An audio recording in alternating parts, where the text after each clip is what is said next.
চলো আজ দুপুরের গল্পটা তোমাদের সাথে শেয়ার করি মিনি ব্লগের মাধ্যমে।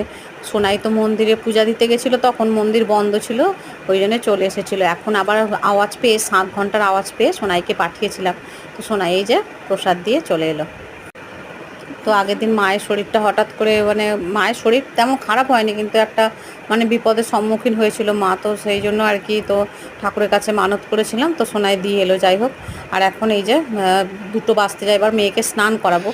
আর এখন তো বাইরে প্রচণ্ড গরম, তো পাতলাই জামাটা পরে পাঠিয়েছিলাম, তো দিয়ে চলে এসছে। আর দক্ষিণা নামগোত্র লিখে দিয়েছিলাম। এবার মেয়েকে স্নান করিয়ে দিলাম, আর দিয়ে এখন ভাত খাওয়াতে দিয়ে বসিয়েছি আর কি। আজকে রান্না করেছি এই যে আলু ভাজা, চাকা চাকা মাছ ভাজা, তার সাথে একটু চিপস, আর আছে আলু পটলের রসা। এই দিয়ে মেয়ে খাচ্ছে, তো ওকে দিয়ে আমিও খেয়ে নেবো, কারণ আমার আজকে স্নান পূজা সব হয়ে গেছিলো সকালে।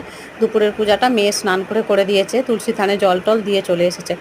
এখন এই যে ফল খাওয়ার সময়, অনেকক্ষণ আধ ঘন্টা হয়ে গেছে ভাত খেয়েছে, তো এই যে ফল দিয়েছি আজকে একটু, ওই যে ঠাকুরের পূজাতে দিয়েছিলাম আম আর কলা, তাই মেয়েকে দিয়ে দিলাম। আজ মিনি ব্লগটা এই পর্যন্ত, বাই বাই।